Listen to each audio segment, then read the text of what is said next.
In the dusty settlement of Willow Creek, 18-year-old Martha Sullivan endures daily humiliation from her own mother, who declares her too heavy for any decent man to marry, and warns that she will die a spinster. The cruel words echo through their cramped cabin as Martha tends to chores with quiet dignity, her heart breaking a little more each day. But when Apache Chief Standing Bear arrives to negotiate a peace treaty, his eyes fall upon Martha with unmistakable admiration. Where her mother sees shame, he sees strength. Where others see inadequacy, he sees the bearing of royalty. In a moment that will change everything, he approaches her father and speaks words that will shake the very foundations of prejudice and convention. What happens when a powerful Apache warrior sees a queen where everyone else sees only disappointment? Before we jump back in, tell us where you're tuning in from, and if this story touches you, make sure you're subscribed because tomorrow I've saved something extra special for you. The cracked mirror in Martha's bedroom reflected more than her face. It showed every cruel judgment her mother had ever spoken. Each morning, 18-year-old Martha Sullivan stood before that fractured glass, hearing Eleanor Sullivan's voice echo through their cramped cabin like a death sentence. Too heavy for marriage, too plain for love, too much trouble for any decent man to take on. The words had worn grooves in Martha's soul deeper than wagon wheels in prairie mud. Martha's fingers traced the leather binding of her hidden journal, tucked beneath loose floorboards under her narrow bed. In those pages, she poured out dreams that would have scandalized her mother, visions of adventure, of being valued for her mind rather than her measurements, of finding a place where her gentle strength might be seen as virtue rather than burden. The Sullivan cabin sat on the edge of Willow Creek settlement, close enough to town for Sunday services but far enough away that Eleanor's constant criticism wouldn't carry to the neighbors. Martha's father, Thomas, spent most days working his small plot of land or helping other settlers with carpentry, his weathered hands building hope for everyone except his eldest daughter. "Martha, stop your dawdling and help with breakfast." Eleanor's sharp voice cut through the morning quiet. "Lucy needs to eat properly if she's going to catch herself a husband. Some of us in this family still have prospects." 16-year-old Lucy Sullivan possessed everything Martha lacked, at least in their mother's estimation. Petite, blonde, and blessed with the kind of delicate constitution that made men want to protect her, Lucy had already attracted the attention of several young men in town. But unlike her mother, Lucy saw Martha's true worth. "Mama, you know Martha works harder than any two women in this settlement," Lucy said quietly, accepting the plate of eggs and bacon Martha placed before her. "She can read and write better than the schoolmaster, tends the sick when Doc Peterson's away, and never speaks an unkind word about anyone. Book learning won't keep a woman warm at night," Eleanor sniffed. "And kindness won't put food on the table." Martha needs to accept reality. Some women are meant for marriage and motherhood. Others are meant to care for their aging parents. Martha's hands stilled over the breakfast preparations. At 18, she had already resigned herself to the spinster's fate her mother predicted. What man would want a woman who stood taller than most men, whose curves were generous rather than fashionable, whose mind was filled with thoughts deemed inappropriate for her gender? Yet in her secret journal, Martha had written, "I dream of a man who would see my strength as beautiful, who would value my thoughts as much as my cooking, who would look at me and see not what I lack, but what I offer. Perhaps such a man exists only in fairy tales, but I would rather dream of impossible love than settle for inevitable loneliness." The sound of approaching horses interrupted the familiar morning routine. Through the window, Martha could see a cloud of dust rising from the main road leading into Willow Creek. Riders were coming, more than the usual travelers who passed through their remote settlement.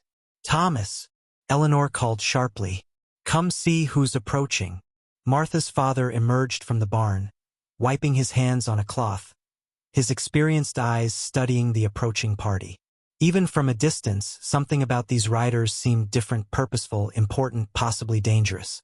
"Looks like Indians," Thomas said quietly, his voice carrying the careful neutrality of a man who had learned to navigate the delicate peace between settlers and the various tribes who still claimed these lands. "Riding under a white flag, though. Peaceful intentions." Eleanor's face paled. "Indians? Coming here? What could they possibly want with us?" Martha felt her pulse quicken, but not with fear. Something deep in her spirit stirred with anticipation, as if the universe itself was shifting on its axis. She pressed her face closer to the window, watching the riders approach with their distinctive grace and dignity. "They're heading toward town," Thomas observed, "probably seeking the council for some kind of negotiation.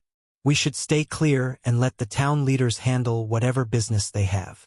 But Martha continued watching until the riders disappeared behind the buildings of Willow Creek's main street.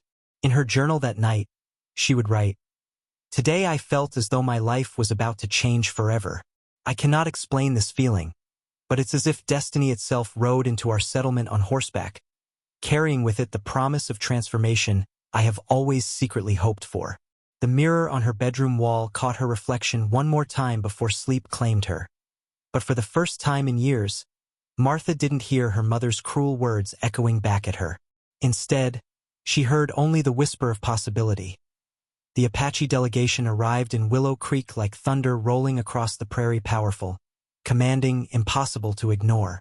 Standing Bear rode at the head of 6 warriors, his presence so commanding that conversations stopped mid-sentence as townspeople emerged from shops and homes to witness this unprecedented visit.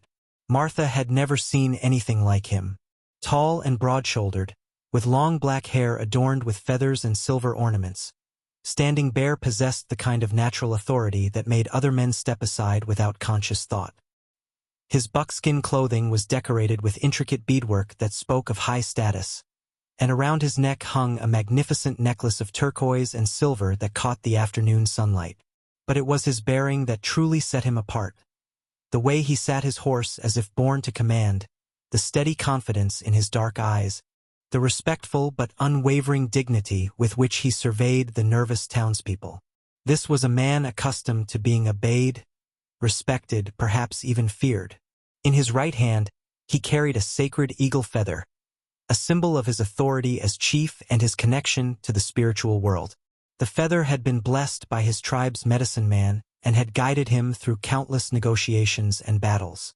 Today, it would witness something far more important than politics. "Lord have mercy," whispered Mrs. Henderson, the blacksmith's wife, clutching her shawl tighter around her shoulders. "What do you suppose they want?" Martha had followed the crowd to the edge of the town square, drawn by curiosity stronger than her usual desire to remain invisible. From her position near the general store, she had a clear view of the Apache chief as he dismounted with fluid grace. Mayor Crenshaw, a portly man who had never faced anything more challenging than disputes over property lines, approached the delegation with visible nervousness. His hands shook as he straightened his vest and attempted to project authority he clearly didn't feel. "Welcome to Willow Creek," the mayor called out, his voice cracking slightly. "I'm Mayor Crenshaw. How can we? What brings you to our settlement?" Standing Bear's response was delivered in perfect English, his voice deep and resonant. "I am Standing Bear, chief of the Chiricahua Apache. I come seeking Thomas Sullivan, who helped negotiate the treaty that has kept peace between our peoples these past 3 years. Martha's heart skipped. Her father, they were asking for her father. "That would be Tom Sullivan," Mayor Crenshaw replied, relief evident that the responsibility was shifting to someone else. "He lives just outside town. I can send someone to fetch him." "I prefer to meet him at his home," Standing Bear replied. "A man's character is better understood in the place where he lives with his family." As the delegation prepared to ride toward the Sullivan homestead, Standing Bear's gaze swept across the gathered crowd. For just a moment, perhaps no more than a heartbeat, his eyes found Martha's. The contact was electric, unexpected, profound in ways that defied explanation. Martha felt as though the earth had tilted beneath her feet. In that brief moment of connection, she saw something in Standing Bear's eyes that she had never seen in any man's gaze before: recognition.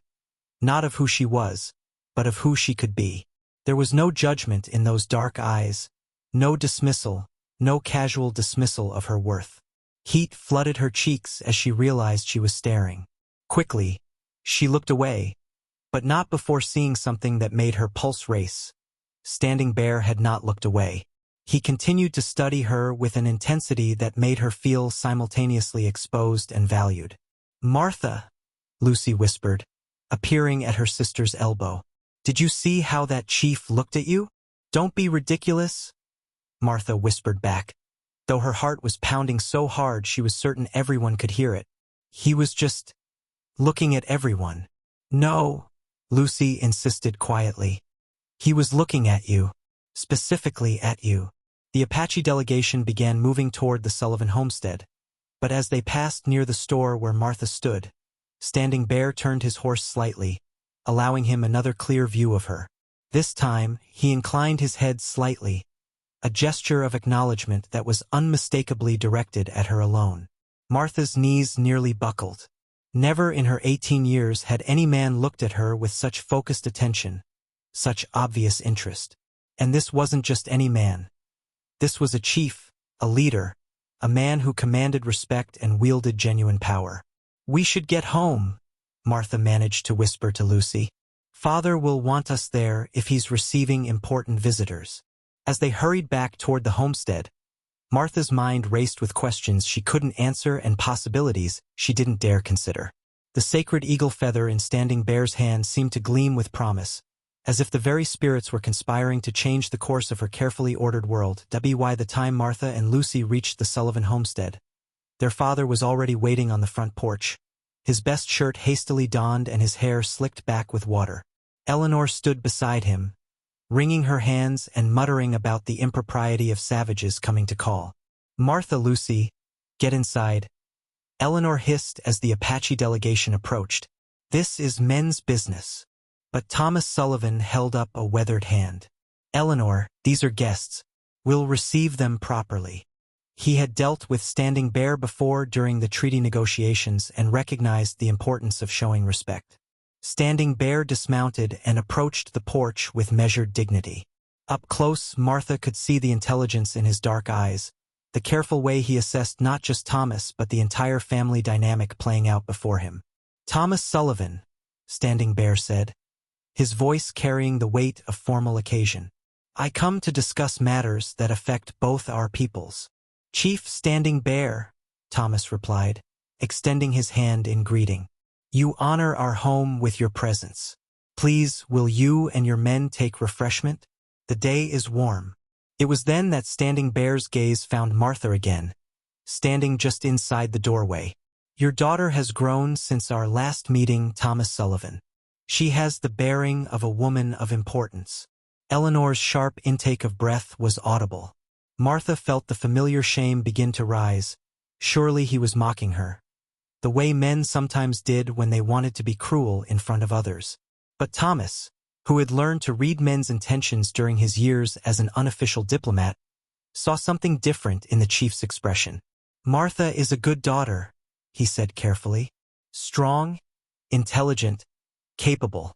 These are valuable qualities in a woman, Standing Bear replied, never taking his eyes from Martha.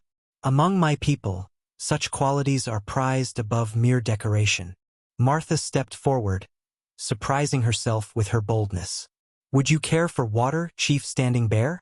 The ride from town must have been dusty. Her voice was steady despite the tumult in her chest. Standing Bear's smile was slight but unmistakable. You are kind. Yes, water would be welcome. As Martha moved to fetch refreshments, she heard Standing Bear and her father settle into serious discussion on the porch. The peace treaty that had kept their communities from conflict needed renewal, and there were new terms to consider: hunting rights, trade agreements, boundaries that needed clarification. But even as she prepared a tray with their best pitcher and cups, Martha found herself straining to hear every word Standing Bear spoke. His voice was measured, intelligent, completely lacking the primitive growling that white settlers often attributed to Indian speech. He spoke like an educated man, a leader accustomed to complex negotiations. When she returned to the porch, Standing Bear was explaining a territorial dispute with another tribe that could affect settler safety. From his shirt, he withdrew a formal document, the peace treaty they had signed 3 years prior, carefully preserved and carried with him. This agreement has served both our peoples well, Standing Bear said, accepting the cup of water from Martha with a nod that seemed to acknowledge her personally rather than simply accepting service. But times change.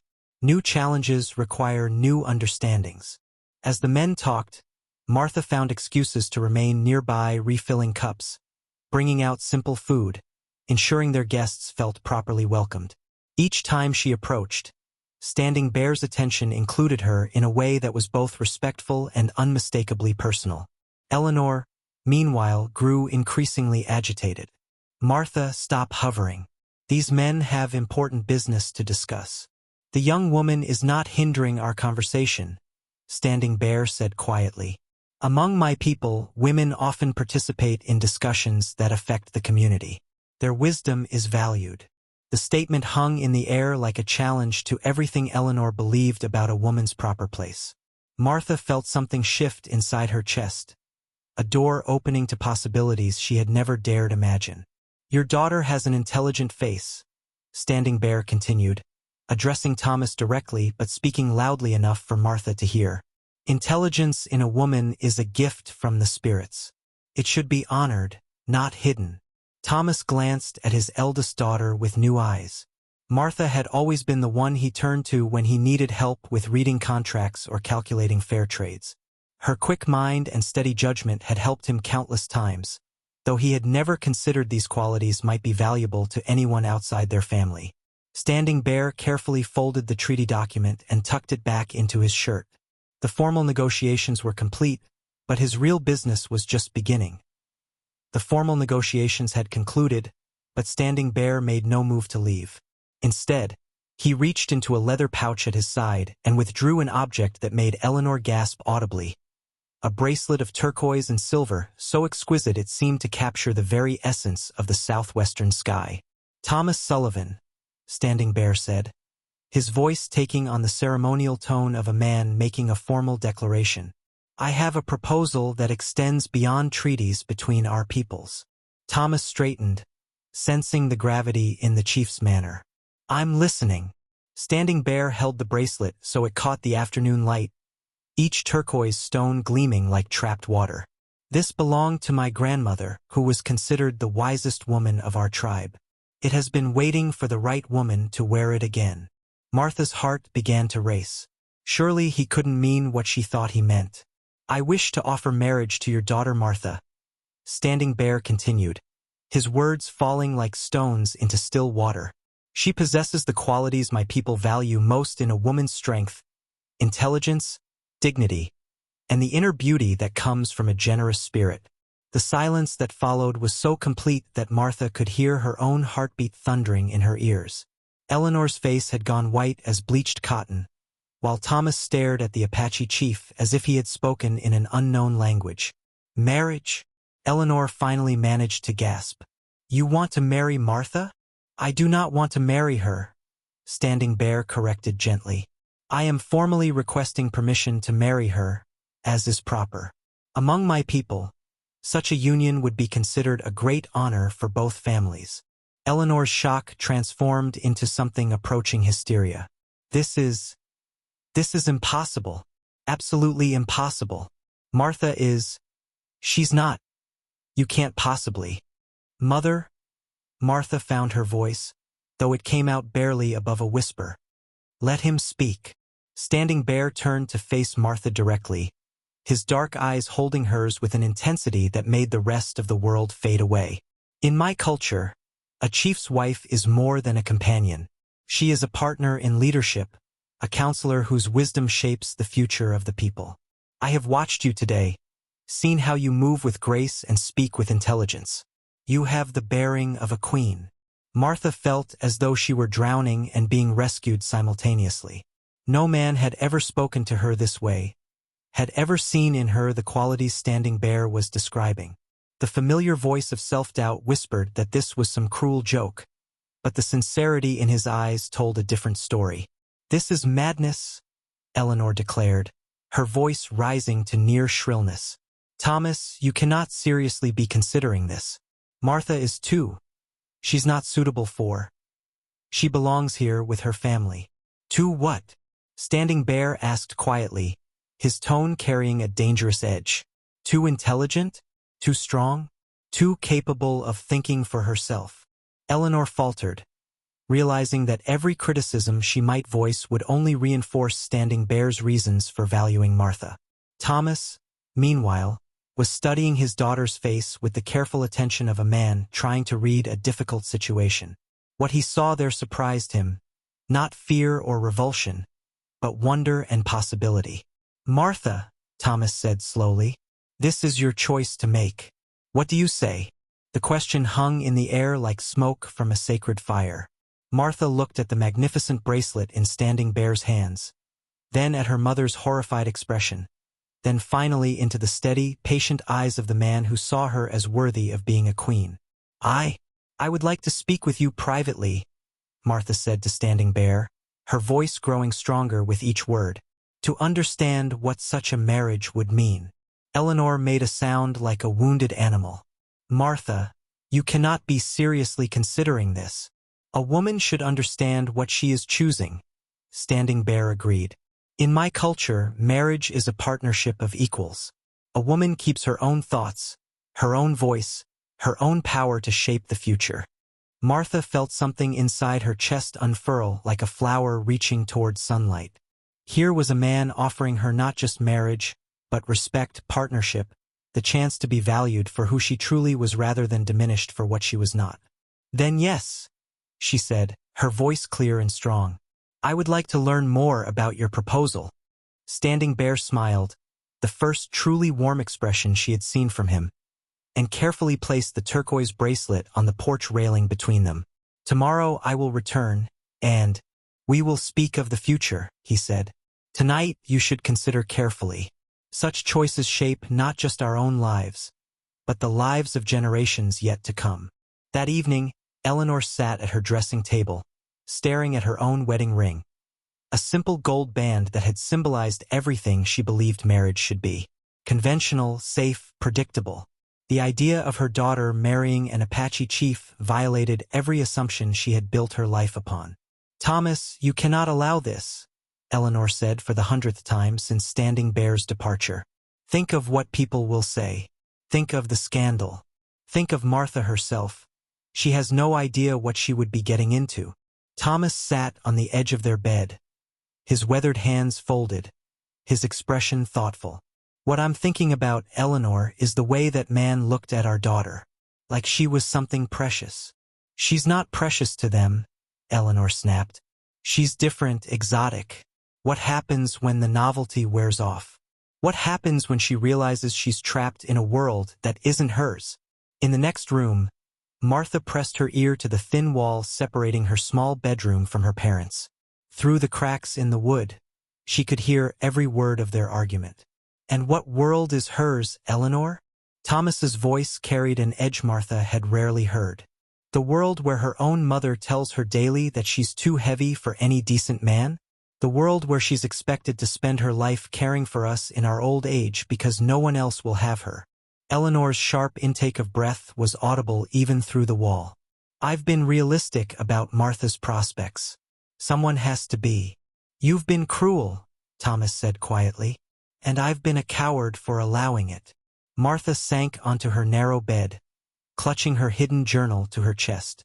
In its pages, she had written countless dreams of escape, of finding someone who might value her mind and heart rather than judge her appearance. Now that possibility stood before her, and she was terrified to reach for it. The cultural differences seemed insurmountable. Standing Bear's world was completely alien to everything she had known. His people followed different customs, worshipped different spirits, lived according to principles she barely understood. How could she possibly bridge such a gap? Yet when she closed her eyes, she could still see the way he had looked at her, not with the polite dismissal she was accustomed to from men, but with genuine recognition.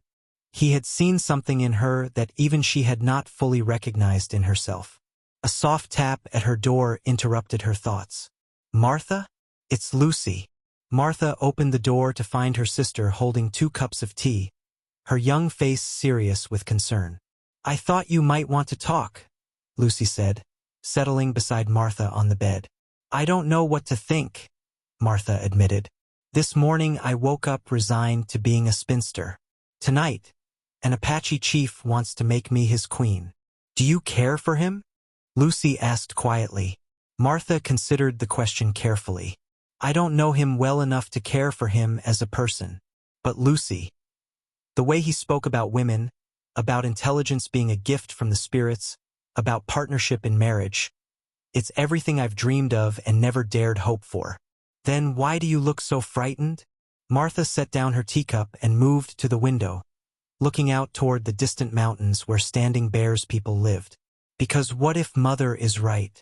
What if I'm fooling myself about what kind of life I could have with him? What if he discovers that I'm just as ordinary as everyone else thinks I am? Lucy joined her at the window. Martha, you've been extraordinary your whole life. You're the smartest person in this settlement, man or woman. You've helped deliver babies, nursed the sick, settled disputes between neighbors. The only person who doesn't see your worth is you. And Mother. Mother is afraid, Lucy said gently. She's afraid of losing you, and she's afraid of admitting she's been wrong about you all these years. Martha thought about Standing Bear's words, that intelligence in a woman was a gift from the spirits that should be honored, not hidden. In her own culture, her quick mind was seen as unfeminine, threatening, something to be downplayed and dismissed. The possibility of living somewhere it might be celebrated seemed too wonderful to be real. What would you do, Lucy? Her sister was quiet for a long moment. I think I would be brave enough to find out what kind of queen I could become. Outside their window, the moon hung like a silver coin in the vast prairie sky, illuminating a world full of possibilities that Martha was only beginning to imagine. The next morning dawned clear and bright, but Martha felt as though she were walking through a dream. Standing Bear arrived precisely at the appointed hour, alone this time, his bearing as dignified as before but somehow more approachable without the formal delegation surrounding him. Thomas emerged from the house to greet him, and Martha noticed her father straightening his shoulders in a way that reminded her of his younger days. In his hand, he carried something Martha had not seen in years, his Civil War medal, a bronze star that spoke of courage under fire and difficult decisions made in impossible circumstances. Chief Standing Bear, Thomas said, extending his hand in greeting. My daughter is ready to speak with you. Standing Bear nodded respectfully. Thomas Sullivan, before I speak with your daughter, I want you to understand my intentions. I do not seek to take her from her family or her world. I seek to offer her a place in mine where her gifts can flourish. Thomas fingered the medal in his palm, a reminder of times when he had been forced to choose between safety and honor, between the easy path and the right one. In the war, I learned that sometimes the most important decisions are the ones that seem impossible at first glance. You are a wise man, Standing Bear replied. Your daughter carries your wisdom. Martha appeared in the doorway, wearing her best dress, a simple blue cotton that matched her eyes and emphasized the graceful way she carried herself. She had spent extra time with her hair, arranging it in a way that framed her face softly rather than pulling it back severely as her mother preferred. Good morning, Chief Standing Bear, she said, her voice steady despite the butterflies dancing in her stomach. Good morning, Martha Sullivan. Would you walk with me? There are things I would like to show you, words I would like to share. Eleanor watched from the window as her daughter walked away with the Apache chief, her face a mask of barely controlled anguish. This was not how she had imagined Martha's future unfolding. Standing Bear led Martha to a small grove of cottonwood trees beside the creek that gave the settlement its name. Here, shaded from the sun and sheltered from curious eyes, they could speak openly. You have questions, Standing Bear said, settling onto a fallen log and gesturing for Martha to sit beside him. Ask them. Martha gathered her courage. Your people. They would accept a white woman as the wife of their chief? Some would welcome you immediately, Standing Bear answered honestly. Others would need time to see your worth. But among the Apache, respect is earned through actions, not inherited through blood. You would have the opportunity to prove yourself. And if I cannot prove myself worthy? Standing Bear turned to face her fully. Martha Sullivan, you have already proven yourself worthy. The question is not whether you can earn respect. It is whether you can believe you deserve it. His words hit her like physical blows. How had this man, whom she had known for less than a day, seen so clearly the doubt that had plagued her entire life. "In your world," she said slowly, "what would be expected of me? To be yourself," Standing Bear replied. "To use your intelligence to help our people. To stand beside me as an equal partner in decisions that affect our community. To raise children who understand both worlds and can help bridge the gap between them." Children. The word sent a shiver through Martha. She had never dared imagine herself as a mother, convinced that her own mother's assessment of her unsuitability extended to every aspect of womanhood. "You speak of equality," Martha said, "but you are a chief. Surely your wife would be expected to defer to your judgment." Standing Bear smiled, and the expression transformed his entire face. "Among my people, the chief's wife is often the one whose counsel shapes the chief's decisions. A man who does not listen to his wife's wisdom is not considered wise himself." Martha felt something loosening in her chest, like a knot that had been tied too tightly for too long finally beginning to give way. "Chief Standing Bear," she said carefully, "if I were to accept your proposal, when would this marriage take place?" "When you are ready," he replied. "Marriage should not be rushed, but neither should it be delayed once two hearts recognize their connection." Martha looked into his dark eyes and saw patience, respect, and something that might become love given time and nurturing. "Then my answer is yes," she said, her voice growing stronger with each word. "I will marry you." The weeks following Martha's acceptance passed in a whirlwind of preparation that transformed the Sullivan household entirely. Standing Bear had returned to his village to prepare his people for the unprecedented union, promising to return in 1 month for the wedding ceremony. Martha found herself at the center of attention she had never experienced before, as Apache women arrived to help prepare her for marriage according to their customs.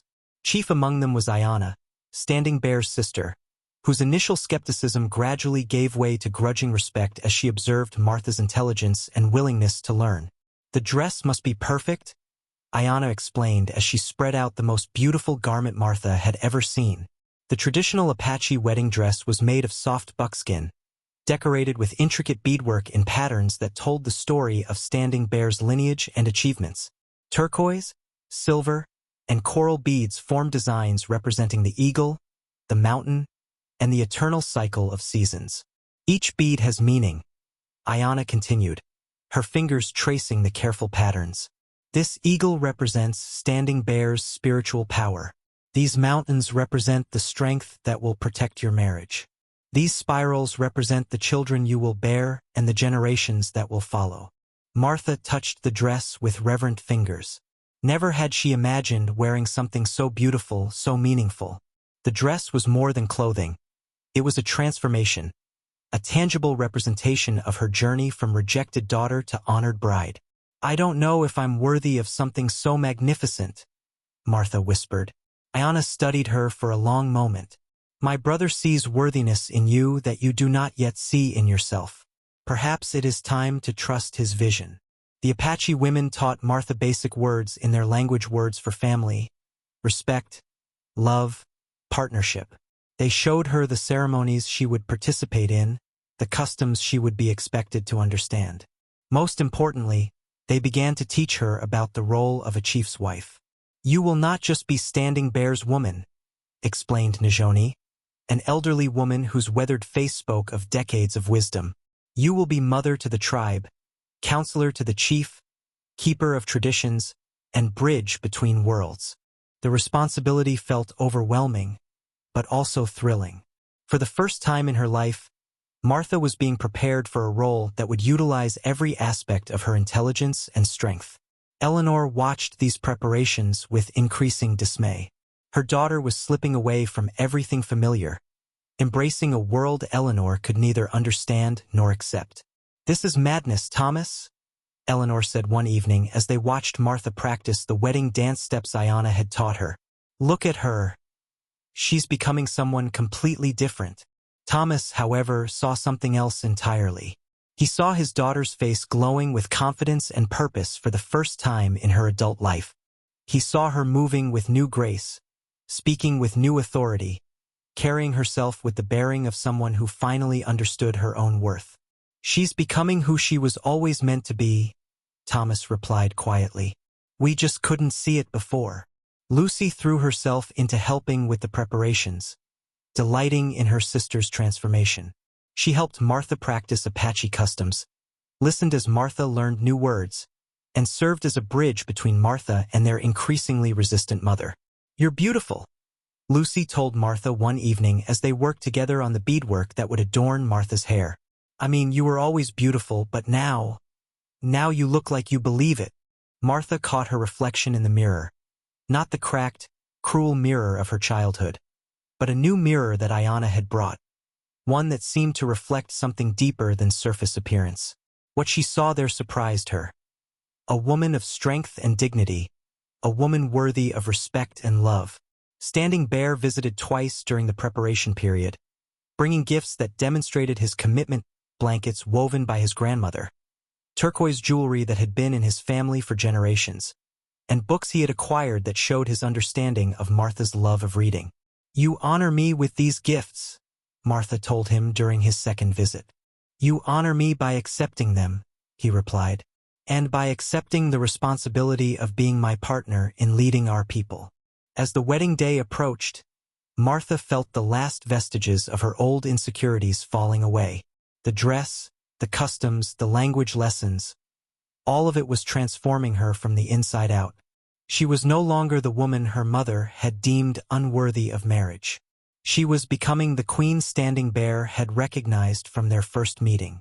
The wedding dress hung in her room like a promise, waiting to complete her transformation from Martha Sullivan to the wife of an Apache chief. The sacred wedding fire burned at the center of the ceremony circle, its flames reaching toward the sky like prayers made manifest.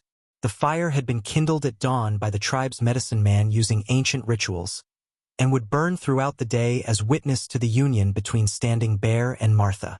Martha stood at the edge of the circle, wearing the magnificent wedding dress that had taken weeks to complete. The beadwork caught the firelight, making her appear to shimmer like a vision from the spirit world. Her hair was arranged with turquoise ornaments and eagle feathers, marking her new status as the wife of a chief. The transformation was so complete that even Eleanor, who had come despite her reservations, barely recognized her own daughter. This woman standing with such dignity and grace bore little resemblance to the heavy, awkward girl Eleanor had criticized for 18 years. She looks like a queen, Lucy whispered to her father, tears of joy streaming down her face. Thomas nodded, his own eyes moist. She always was one. We just couldn't see it. Standing Bear emerged from his ceremonial preparations wearing traditional regalia that spoke of his high status. An elaborate headdress of eagle feathers, a shirt decorated with symbols of his achievements in war and peace, and the sacred turquoise necklace that had been worn by chiefs of his lineage for generations. The medicine man, ancient and weathered as a mountain stone, began the ceremony with prayers in the Apache language. His words rose with the smoke from the sacred fire, carrying the hopes and blessings of two communities being joined through this unprecedented union. Fire is sacred to our people, Standing Bear had explained to Martha during their preparation. It represents the eternal spirit that connects all living things. When we join hands over the sacred fire, we are asking the spirits to bless our union and bind our souls together. As the ceremony progressed, members of both communities offered gifts and blessings. Apache elders presented Martha with symbols of her new role: a medicine bag for healing, a silver comb for her hair, beaded moccasins for walking the path of leadership. Several white settlers from Willow Creek had also come, drawn by curiosity and, in some cases, genuine affection for Martha. The moment of transformation came when Standing Bear and Martha stepped forward to join hands over the sacred fire. The flames seemed to dance higher as their fingers intertwined, and Martha felt a profound shift in her very soul. By this fire, witnessed by earth and sky, by the spirits of our ancestors and the hopes of our children, I take you as my wife and partner. Standing Bear spoke in both Apache and English, ensuring that all present could understand the magnitude of his commitment. Martha's voice rang clear and strong as she replied, By this fire, witnessed by two peoples becoming one, I take you as my husband and chief, promising to stand beside you in wisdom and strength. The medicine man sprinkled sacred herbs into the fire, sending up fragrant smoke that seemed to carry their vows to the spirits themselves. Then came the moment Martha had been most nervous about, drinking from the ceremonial cup that symbolized the sharing of life's joys and sorrows. As they lifted the cup together, Martha caught sight of her mother's face in the crowd. Eleanor's expression had shifted from dismay to something approaching wonder. Seeing her daughter transformed into this confident, radiant woman had forced Eleanor to confront the possibility that she had been wrong about Martha's worth all along. The ceremony concluded with the couple walking together around the sacred fire 4 times, representing the 4 directions and the completeness of their union. With each circuit, Martha felt more fully transformed from the girl she had been into the woman she was becoming. As the formal ceremony ended and the celebration began, members of both communities approached to offer congratulations.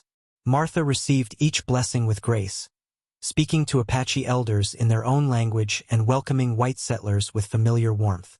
"You have honored us all today," Ayanna told Martha as the evening celebration continued around them. "You are truly Standing Bear's queen." Standing Bear himself seemed to glow with pride as he watched his new wife navigate between 2 worlds with natural diplomacy. "You see how she moves among our people?" he said to Thomas. "She was born for this role." The sacred fire continued to burn as the celebration stretched into the night, its flames a reminder that some transformations are so profound they change not just individuals, but entire communities. Martha Sullivan had entered the ceremony circle as a rejected daughter. She emerged as a chief's wife, a bridge between worlds, and finally truly a queen. 3 weeks after her wedding, Martha sat in the chief's lodge, watching Standing Bear perform the evening ritual with his sacred pipe. The intricately carved pipe, made from red stone and decorated with feathers and beads, had been passed down through 5 generations of chiefs. Tonight, for the first time, he was including her in this most private of ceremonies. "The pipe connects us to the spirit world," Standing Bear explained as he prepared the sacred tobacco mixture.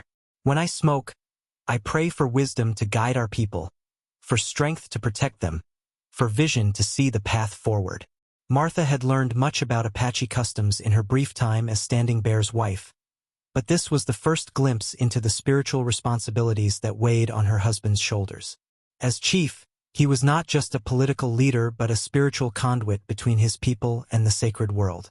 "May I pray with you?" Martha asked, her voice soft with reverence. Standing Bear's eyes showed surprise and then deep pleasure. "You understand that this makes you more than my wife. It makes you my spiritual partner." "I understand." As he lit the pipe and offered smoke to the 4 directions, Martha found herself naturally falling into the rhythm of the ceremony. Her prayers joined his, for the health of their people, for wisdom in the challenges ahead, for harmony between the Apache and the white settlers who continued to encroach on tribal lands. Their new life together had not been without difficulties. Some members of the tribe remained skeptical of a white woman in such a position of authority. Others questioned whether someone raised outside their culture could truly understand the complex responsibilities of a chief's wife. Martha's first real test had come when Taze, one of Standing Bear's war chiefs, had openly challenged her presence at a council meeting. "She cannot understand our ways," Taze had argued. "How can she counsel the chief on matters of Apache law and custom?" Martha had felt every eye in the council lodge upon her, waiting to see how she would respond to such direct confrontation. Standing Bear had remained silent, allowing her to handle the challenge herself. "You are right," Martha had replied in carefully practiced Apache. "I was not born to your ways, but I was chosen by your chief, and I have chosen to learn. Perhaps seeing our traditions through new eyes can help us understand them more deeply." She had then demonstrated her growing knowledge of Apache law by helping resolve a dispute between 2 families over water rights, drawing on both Apache custom and her own experience with settler conflicts. Taze had not been completely won over, but he had granted her grudging respect. Now, weeks later, Martha was finding her place in the complex social structure of the Apache community. The women had begun coming to her with problems, seeking her advice on matters ranging from child-rearing to herb gathering. Her ability to read and write in English had proven valuable in dealing with government agents and traders. Most surprisingly, Martha had discovered a gift for healing. Her careful observations of Apache medicine women, combined with knowledge of herbs she had learned from her grandmother, were developing into genuine skill. "You have healing hands," old Najoni had told her after Martha had successfully treated a child's fever. "The spirits speak through you." Standing Bear set aside his pipe and turned to Martha, his expression serious. "There is something we must discuss. A delegation of government officials is coming next week. They want to renegotiate our treaty, to move our people to a reservation far from here." Martha felt her stomach clench. She had heard whispers of such proposals, but hoped they would not come to pass. "What will you tell them?" "That is what I must decide, and what we must decide together." The weight of partnership in such momentous decisions was both thrilling and terrifying. Martha had dreamed of being valued for her intelligence, but she had never imagined that her counsel might affect the fate of an entire people. "The pipe has shown me visions," Standing Bear continued. "I see a time of great change coming, when the old ways of living will no longer be possible. Our children will need to walk in both worlds to survive." Martha understood. She had become living proof that such a path was possible. "Then we must prepare them," she said. "We must teach them to be strong in both traditions." Standing Bear smiled and took her hand. "You see clearly, my wife. This is why the spirits brought you to us." As they sat together in the sacred smoke of the pipe ceremony, Martha realized that her transformation was still continuing. She was no longer just Standing Bear's wife, but truly his partner in the enormous responsibility of guiding their people through the challenges ahead. Martha's transformation from outsider to healer began with the small leather pouch she wore at her waist. The healing bag had started as a simple collection of herbs and remedies she remembered from her grandmother's teachings, but under the guidance of the Apache medicine women, it had grown into something far more powerful. The pouch contained carefully selected plants: willow bark for pain, echinacea for infection, sage for purification, alongside sacred items given to her by Najoni: a small piece of turquoise for protection, an eagle feather for spiritual guidance, and a crystal that was said to amplify healing energy. Healing is not just about plants, Najoni had taught her. It is about understanding the connection between body, spirit, and community. A true healer sees the whole person, not just the illness. Martha's first major test as a healer came when Kaya, the 7-year-old daughter of one of Standing Bear's cousins, fell gravely ill with a fever that none of the traditional remedies seemed to touch. The child's parents had tried everything, consulting both the tribal medicine man and the white doctor from the nearest settlement. "Please, Kaya's mother, Chenoa," begged Martha. "The fever grows worse. She speaks to spirits we cannot see." Martha knelt beside the child's sleeping mat, feeling the heat radiating from the small body. Kaya's breathing was rapid and shallow, her skin burning to the touch. Martha had seen similar symptoms before, during an outbreak of scarlet fever that had swept through Willow Creek when she was younger. "I need willow bark tea, cool cloths, and—" Martha paused, remembering something her grandmother had done. "I need honey, if you have it, and crushed garlic." The combination of white and Apache medicine techniques created a treatment plan that addressed both the symptoms and the spiritual aspect of the illness. Martha prepared poultices and teas while also performing the cleansing rituals Najoni had taught her. For 3 days and nights, Martha barely left Kaya's side. She monitored the child's temperature, adjusted treatments, and whispered prayers in both English and Apache.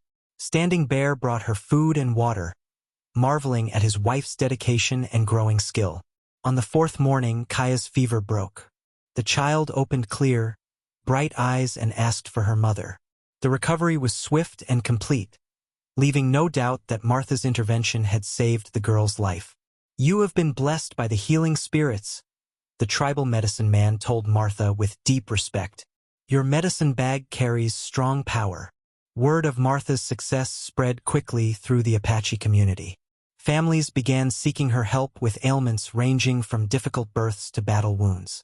Martha found herself working alongside the traditional healers, her different perspective often providing solutions that complemented Apache medicine perfectly. The most challenging case came when Taze, the war chief who had initially opposed her presence, was injured in a hunting accident. A wild boar had gored his leg, leaving a deep wound that showed signs of infection despite traditional treatments. Taze's pride warred with his practical need for healing. Finally, as the infection worsened, he reluctantly agreed to let Martha examine the wound. "I will not beg a white woman for help," he said stiffly.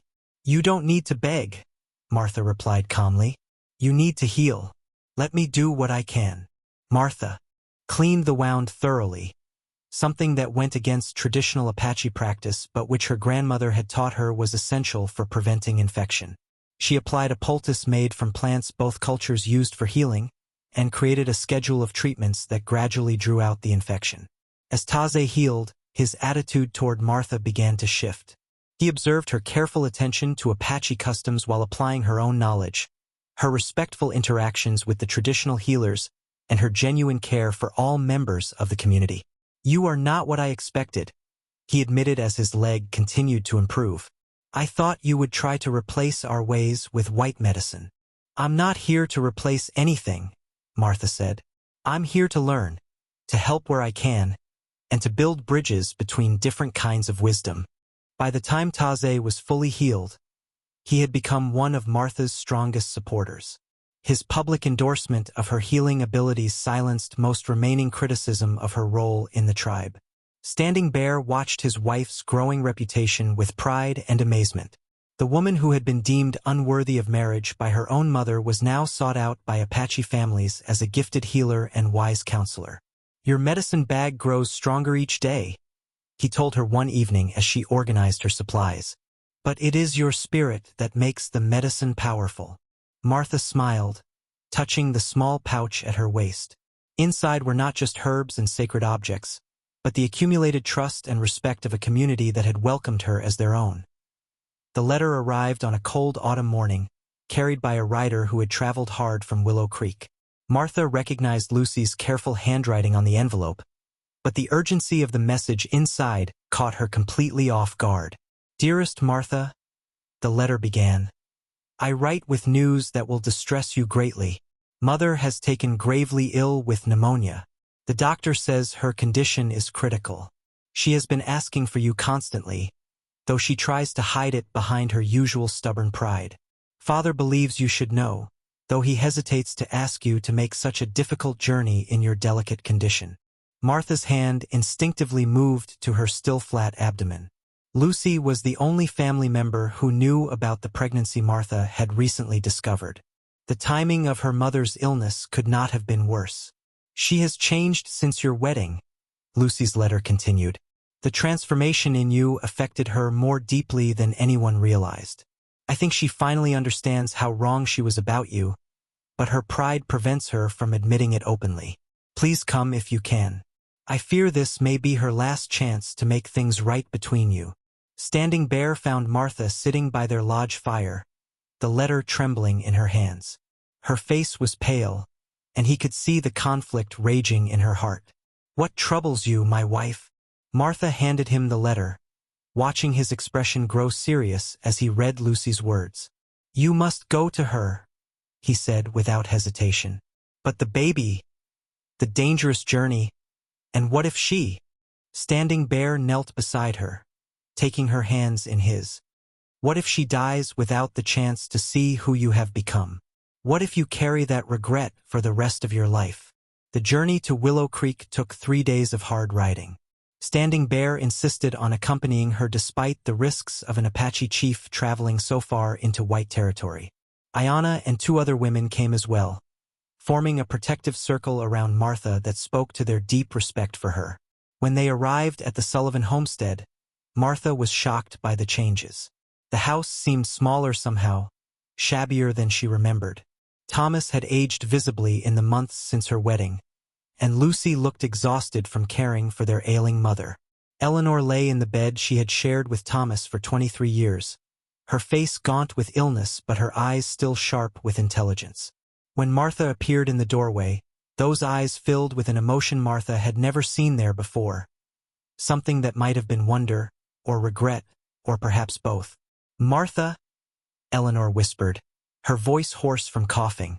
"You came." "Of course I came, Mother."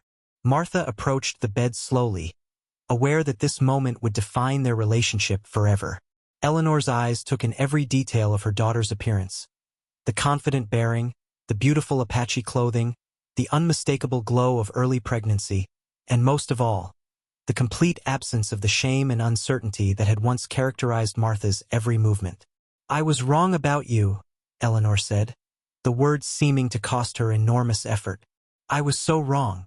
Martha felt tears threatening but held them back. This conversation had waited 18 years. It deserved her full presence and attention. "You were afraid for me," Martha said gently.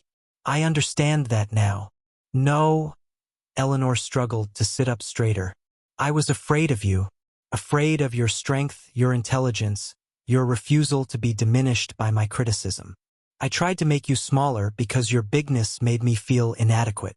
The honesty of the admission hung in the air between them like a bridge finally being built across a chasm that had seemed unbridgeable. "I have heard stories about you," Eleanor continued, "about the respect you've earned, the lives you've saved, the way you've bridged two worlds. You've become everything I was too frightened to let you be." Martha reached for her mother's hand, finding it surprisingly frail. "I forgive you, Mother. I forgive everything." Eleanor's tears came then, years of regret and pride warring in her expression. "You're going to be a mother yourself soon, aren't you? I can see it in your face." Martha nodded, her own tears finally spilling over. "Promise me," Eleanor said urgently. "Promise me you'll never make your child feel unworthy of love. Promise me you'll see their strength and celebrate it." "I promise, Mother." For the first time in Martha's memory, Eleanor smiled at her with pure, uncomplicated love. The letter that had brought Martha home crackled softly in the quiet room, having served its purpose of healing wounds that had seemed permanent just hours before. Martha had barely returned from her mother's deathbed when the crisis struck. Eleanor had passed peacefully 3 days after their reconciliation, her final words being a blessing from Martha's unborn child. Now, as Martha still grieved this complicated loss, Standing Bear emerged from his lodge wearing the sacred war paint that marked him as both protector and leader in times of great danger. The red and black markings across his face and chest told the story of his lineage and his spiritual power. Each symbol had been earned through acts of courage and wisdom, painted with pigments that had been blessed by the medicine men. The paint transformed him from husband and companion into the fierce warrior chief his people needed in moments of crisis. "Government soldiers are coming," Standing Bear announced to the assembled tribe. 3 companies with orders to force our removal to the reservation. They will arrive within 2 days. The news sent a ripple of fear and anger through the community. For months, pressure had been building from Washington to consolidate all Apache tribes onto a single reservation hundreds of miles away, land that was unsuitable for their traditional way of life. Martha felt her heart clench, not just from fear but from the protective instinct that came with early pregnancy. The child growing within her was already part of both worlds, and now both worlds were under threat. "What are our options?" she asked, speaking as Standing Bear's partner rather than simply his wife. "We can fight, knowing we will likely be destroyed," Standing Bear replied, his voice heavy with the weight of impossible choices. "We can run, abandoning everything we have built here. Or we can negotiate, hoping to find terms that preserve some dignity for our people." Taze, his leg now fully healed thanks to Martha's ministrations, stood to speak. "I say we fight. Better to die as free Apache than live as caged animals on the white man's reservation." Murmurs of agreement rippled through the gathered warriors, but Martha could see the wives and mothers exchanging worried glances. Fighting meant death for many, perhaps most, of their people. "May I speak?" Martha asked, her voice carrying clearly across the council circle. Some of the older warriors bristled at a woman, even the chief's wife, presuming to address such grave matters. But Standing Bear nodded, and Taze's endorsement had given Martha credibility with even the most traditional members of the tribe. "I have lived in both worlds," Martha began, her words careful but confident. I understand how the government thinks, how they justify their actions. They fear what they don't understand, and they don't understand people who refuse to be controlled. She paused, gathering her thoughts and her courage. The war paint on Standing Bear's face reminded her that she was addressing not just her husband but the supreme leader of their people in their darkest hour. If we fight, they will call us savage and use our resistance to justify complete extermination. If we run, they will hunt us down eventually. But if we negotiate from a position of strength, if we show them that we can be partners rather than obstacles. You speak of surrender. One of the younger warriors interrupted angrily. I speak of survival, Martha replied firmly. Not just for us, but for our children and their children. The world is changing whether we like it or not. Our choice is whether we help shape that change or are destroyed by it. Standing Bear studied his wife's face, seeing the steel beneath her gentle exterior. What do you propose? Martha took a deep breath, knowing that her next words would either save or doom them all. We offer them something they want more than our removal: information about other tribes who might resist, knowledge of the land, assistance in maintaining peace throughout the territory. We make ourselves valuable allies rather than defeated enemies. The council erupted in argument. Some saw Martha's proposal as wisdom, others as betrayal. Standing Bear raised his hand for silence, the authority in his painted face unmistakable. My wife speaks with the voice of one who sees far ahead, he said. But such a path requires trust that the white government will honor agreements with people they consider inferior. Then we make sure the agreements are witnessed by people they do respect, Martha replied. There are white settlers who have benefited from our peaceful relations, traders who profit from our friendship, even some government officials who understand that cooperation serves everyone's interests better than conflict. Standing Bear looked around the circle of faces. Warriors ready to die for honor, women ready to protect their children, elders ready to preserve what they could of their people's future. We will try Martha's path first, he decided. If diplomacy fails, we can still choose the warrior's death. But wisdom demands we exhaust all possibilities before we choose the final option. The war paint on his face seemed to shimmer in the firelight, marking him as a leader willing to fight, but wise enough to seek other solutions when fighting would mean the end of everything they hoped to preserve. When the government soldiers arrived with their ultimatum, Martha held the council-speaking stick, a sacred object carved from oak and decorated with eagle feathers that granted its bearer the right to address the tribal council. Never before had a woman, let alone a white woman, been given such honor during a crisis of this magnitude. The speaking stick had been passed down through generations of Apache leaders, used only when decisions affecting the entire tribe's future were being made. Its smooth surface bore the fingerprints of countless wise men who had held it while making choices between life and death, freedom and survival. Colonel Marcus Webb, the military commander leading the relocation effort, sat uncomfortably in the council lodge, clearly disturbed by the sight of a white woman in Apache dress holding such an obviously important ceremonial object. Mrs. What should I call you? The colonel asked, his prejudices warring with his curiosity about this unexpected situation. I am Martha, wife of Chief Standing Bear and counselor to the Chiricahua Apache, Martha replied, her voice carrying the authority the speaking stick represented. I speak for our people in this matter. Colonel Webb's aide whispered urgently in his ear, clearly advising against negotiating with a woman. But Martha had anticipated this reaction.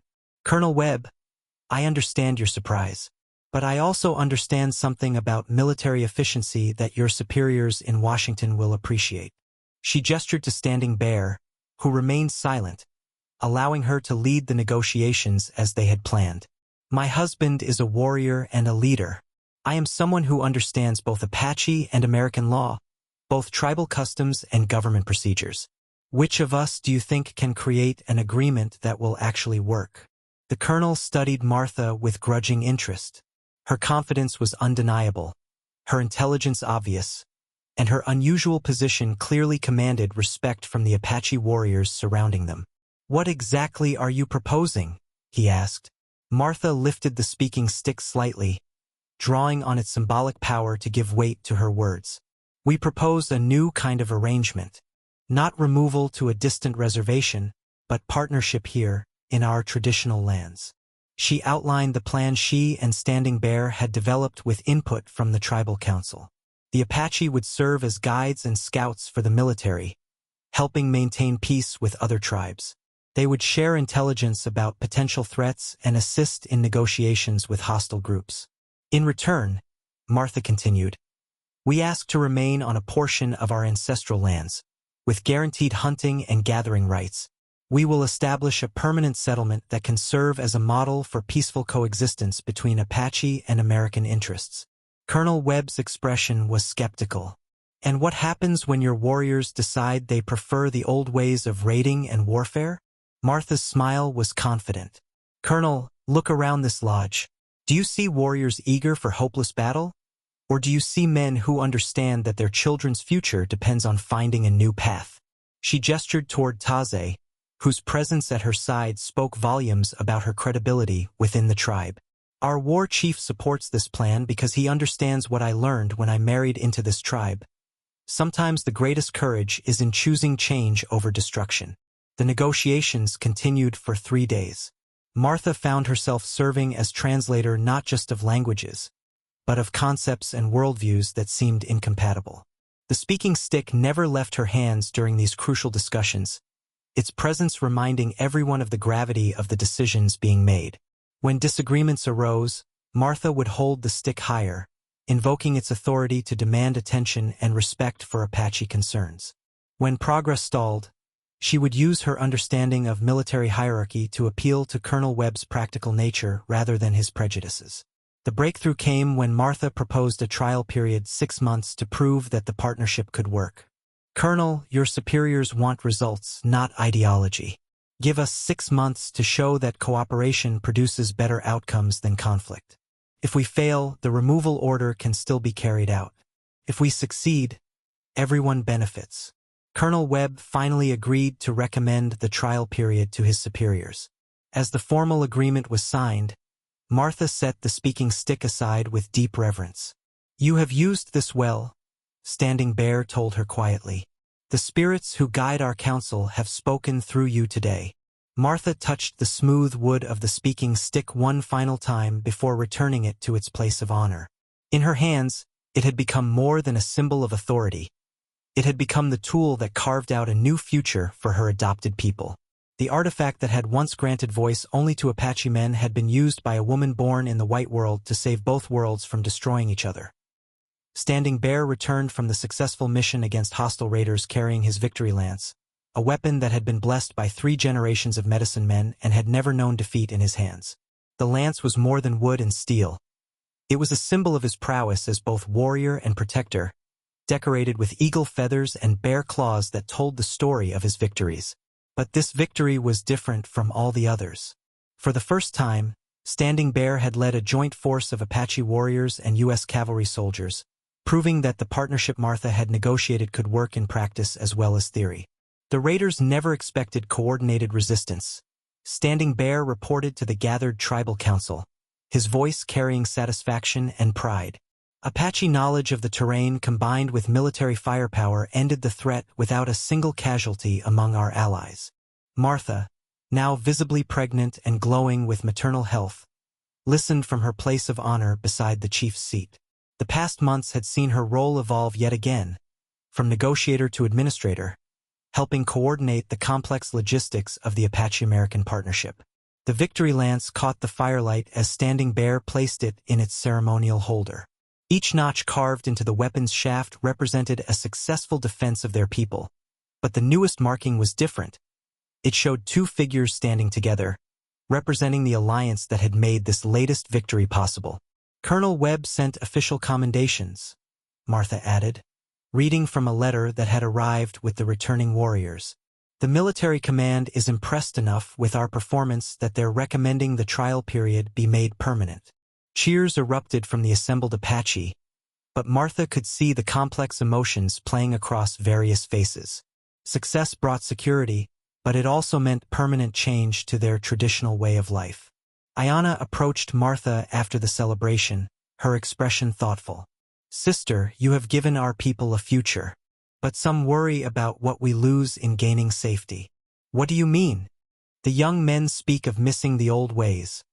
The freedom to roam wherever they chose, the excitement of raids, the simple clarity of us against them. Ayana gestured toward a group of warriors who seemed less enthusiastic about the victory than their elders. Martha understood the concern. The partnership that had saved their people also constrained them in ways that some found difficult to accept. Young warriors who had grown up expecting to prove themselves through traditional conflicts now had to find new ways to demonstrate courage and skill. Perhaps, Martha said carefully, we need to create new traditions that honor the old spirit while serving the new reality. She had been thinking about this problem for weeks, watching the restlessness among some of the younger tribal members. That evening, she discussed her ideas with Standing Bear as they sat together in their lodge, his victory lance propped nearby as a reminder of what they had achieved. What if we established a training program? Martha suggested.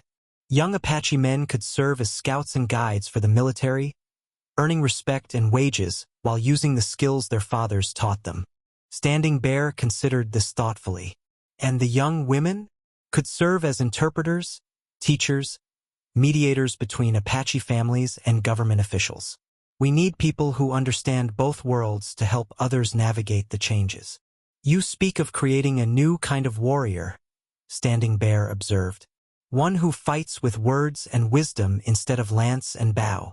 Both kinds will be needed, Martha replied. Your victory lance proved that today.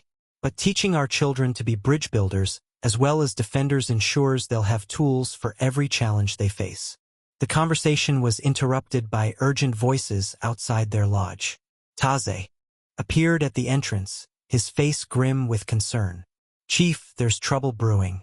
A group of young warriors, led by your cousin Nailnish, are talking about abandoning the partnership. They say we've become servants to the white man's government. Standing Bear's hand moved instinctively toward his victory lance. This was a different kind of threat than external raiders, internal division that could destroy everything they had built. What are they planning? Martha asked. To leave, to return to the old ways of resistance. They're trying to convince others to join them. Martha felt her heart sink. If significant numbers of Apache abandoned the partnership to return to raiding, it would give the government excuse to declare the experiment a failure and proceed with forced removal of the entire tribe. Standing Bear stood, his decision clear in his posture. Then we must remind them what the old ways cost, and what the new ways offer. The victory lance seemed to gleam with purpose in the firelight, ready to defend their people once again. This time from the dangers of division and despair. Martha stood before the new mirror that Standing Bear had commissioned for their lodge, a polished sheet of silver that reflected her image with perfect clarity. Unlike the cracked, cruel mirror of her childhood that had shown only her mother's harsh judgments, this mirror revealed the truth of what she had become. The woman looking back at her bore little resemblance to the shamed girl who had once endured daily humiliation in Willow Creek. This woman carried herself with the dignity of a queen, her pregnancy adding a radiant glow to features that had grown beautiful through confidence and purpose. Her Apache clothing, now perfectly tailored to accommodate her changing figure, spoke of her complete integration into her chosen culture. But today, the mirror would reflect more than personal transformation. Martha was preparing for the most important speech of her life, addressing the gathering that would determine whether their community would split apart or remain united. Nailnish and his followers had spent weeks building support for their plan to abandon the partnership and return to traditional raiding. The young warrior, Standing Bear's own cousin, commanded respect through his bloodline and his skill in battle. His arguments struck at the heart of Apache pride and identity. Look what we have become, Nailnish had declared to anyone who would listen. Servants to the white man's army, scouts hunting our own people, dependent on their approval for our survival. Our ancestors would weep to see how far we have fallen. The mirror showed Martha adjusting the silver and turquoise necklace that marked her status as the chief's wife. Each piece of jewelry had been given to her by different members of the tribe, representing their acceptance and trust. Today, she would need every bit of the authority they represented. Standing Bear entered their lodge, his face grave with the weight of leadership. Nailnish has convinced nearly 30 warriors to follow him. If they leave, others will follow out of fear or uncertainty. And if they stay and resume raiding, the government will use their actions to justify destroying all of us. We will be branded as treaty breakers and hunted down without mercy. Martha turned from the mirror to face her husband. Then we must give our people something stronger to believe in than either fear or false nostalgia. The community gathering took place in the largest lodge, with every adult member of the tribe present. Tension crackled in the air as Nailnish rose to speak first, his words painting a vision of returning to the glorious past when Apache warriors roamed free across the land. We were not meant to live as tame animals in the white man's corral, Nailnish declared, his voice carrying the passion of absolute conviction. Better to die as free Apache than live as domesticated servants. Murmurs of agreement rippled through parts of the crowd, especially among the younger warriors who had never known the full cost of the glorious past Nailnish described. When Martha rose to respond, the lodge fell silent. The mirror in their private lodge had shown her a queen. Now she had to prove worthy of that reflection. Nailnish speaks of our ancestors with great reverence. Martha began, her voice carrying clearly to every corner of the lodge. As we should. But I wonder what would those ancestors say about warriors who chose certain death over difficult life? What would they say about leaders who would sacrifice their people's future for the sake of their own pride? She gestured toward the children sitting with their mothers. Our ancestors fought to protect Apache children. They fought to ensure Apache culture would survive. Today, we have the chance to guarantee both. Our children will grow up knowing their heritage, while also having the tools to thrive in the changing world. Martha's gaze found the faces of women who had lost husbands and sons to the old ways of constant warfare. Nailnish promises you glory. I promise you something more precious. The certainty that your children will live to have children of their own. You speak like a white woman, one of Nailnish's supporters called out. What do you know of Apache honor? Martha's response was swift and sure. I know that Apache honor includes wisdom. I know that the greatest warriors are those who find ways to protect their people, not those who lead them to destruction for the sake of their own reputation. She touched her pregnant belly, the gesture deliberate and meaningful. This child will be both Apache and white.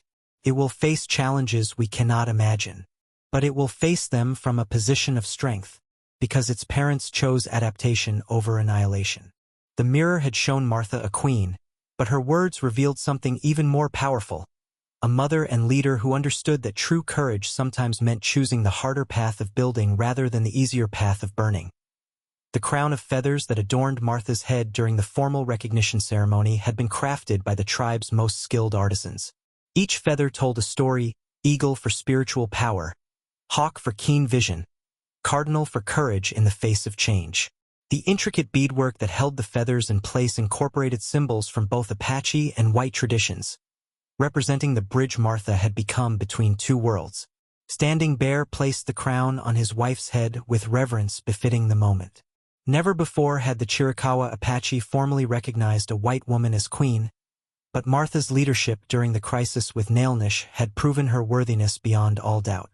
By the authority granted to me by our ancestors and blessed by the spirits of the four directions, Standing Bear announced to the assembled tribe, I name Martha, daughter of two peoples, mother of our future, queen of the Chiricahua Apache. The title was unprecedented, created specifically to honor Martha's unique role. Traditional Apache society had no queens, but then again, traditional Apache society had never faced the challenges that required Martha's particular gifts. The ceremony took place 6 months after her passionate speech had convinced the tribe to remain united. Nailnish, swayed by Martha's words and the visible proof of the partnership's success, had ultimately chosen to stay and become one of the most effective scout leaders in the joint military operations. Martha's pregnancy had progressed beautifully throughout this period of transformation. Now, 8 months along, she carried herself with the dignity of impending motherhood combined with the authority of proven leadership. The child she carried would be born into a world where Apache-white cooperation was not just possible but profitable and secure. You have earned this recognition through wisdom, courage, and sacrifice, continued Ayanna, who had become Martha's closest friend and advisor. You came to us as a bride. You remain with us as our queen. The crown of feathers caught the sunlight streaming through the lodge's smoke hole, creating a play of light and shadow that seemed to make Martha glow with inner radiance. Thomas and Lucy had traveled from Willow Creek to witness this historic moment, their faces reflecting amazement at the transformation of the woman they had always known was special. When I first met your daughter, Standing Bear addressed Thomas formally, I saw in her the bearing of royalty. Today, that vision becomes reality recognized by all. Thomas stepped forward, his weathered face showing pride that had been too long in coming. Chief Standing Bear, the honor is ours. Our daughter has found her true home and her true calling. The formal ceremony included presentations from various tribal leaders, each acknowledging Martha's contributions to their community's survival and growth. Taze, now one of her strongest supporters, presented her with a lance decorated with ribbons, representing her victories in negotiation and diplomacy. A queen needs symbols of her authority, he said with a rare smile. This lance has never known defeat in battle. May it serve you as well in the battles of peace. Dr. Harrison, the military physician assigned to monitor the Apache partnership, had also attended the ceremony. His presence represented official government recognition of Martha's status and the unique success of their experimental alliance. Mrs. Your Majesty, he corrected himself with obvious discomfort at addressing a white woman with such a title. Your work here has attracted attention in Washington. There's talk of using your model for agreements with other tribal groups. Martha's response demonstrated the wisdom that had earned her the crown. Dr. Harrison, what we've accomplished here isn't a model that can be copied and applied elsewhere. It's proof that when people see each other as individuals rather than enemies, solutions become possible. As the ceremony concluded, Martha found herself surrounded by children from the tribe, Apache children who saw her as their queen, but also as the bridge to a future where they could be proud of their heritage while still succeeding in the broader world. One young girl, Kaya, whom Martha had healed months earlier, approached shyly. My queen, when your baby is born, will it wear a crown too? Martha knelt carefully, her pregnant belly making the movement awkward but her smile radiant. Every child born into our community will wear an invisible crown, little one. The crown of being valued for who they are, not judged for what they cannot help. The crown of feathers seemed to shimmer with promise as Martha rose, its symbols representing not just her personal journey from shame to sovereignty, but the transformation of an entire community from conflict to cooperation. Standing Bear took her hand as the ceremony ended, both of them gazing toward a future that held challenges but also unprecedented possibilities for the child who would soon call them both parents and this remarkable community home. The peace medallion gleamed in the afternoon sunlight as Martha held her newborn son, Thomas Standing Bear Whitman.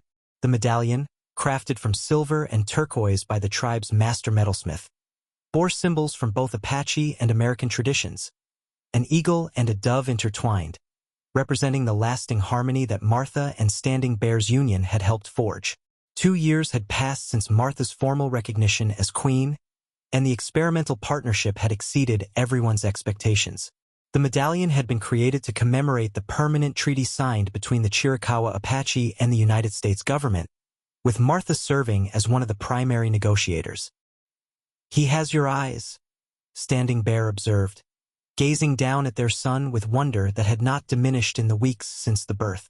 But his grip is pure Apache warrior.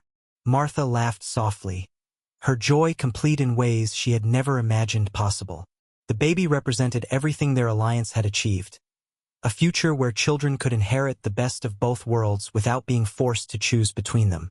The peace medallion had been presented to Martha during the treaty signing ceremony, recognizing her role not just as Standing Bear's wife, but as the architect of a new model for indigenous settler relations. Government officials from Washington had come to study their success, hoping to replicate it with other tribal groups. Your Majesty, Lucy said, approaching with the careful reverence she still maintained toward her transformed sister. The delegation from the Navajo Nation has arrived. They're eager to hear about your partnership model. Martha adjusted the medallion's chain around her neck, its weight a reminder of the responsibilities that came with her unique position. Representatives from 3 other tribes had made pilgrimages to learn from the Chiricahua example, drawn by reports of prosperity and security achieved through cooperation rather than conflict. The village that had once lived in constant fear of government removal now thrived as a center of cultural exchange and economic opportunity. Apache craftspeople sold their work to collectors in distant cities. Young Apache men served with distinction in the territorial militia. Apache women taught traditional skills alongside reading and writing in the settlement's expanded school. "Mrs. Whitman, I mean Your Majesty," corrected Colonel Webb, who had become a close friend and frequent visitor. "The reports from our joint operations continue to impress my superiors. Your husband's tactical knowledge combined with our military resources has brought unprecedented peace to this entire region." Martha smiled at the colonel's continued struggle with her title. "Colonel, peace was always possible. It just required people willing to see past their fears and prejudices." As if summoned by the conversation about prejudice, Thomas Sullivan appeared from the direction of the main lodge.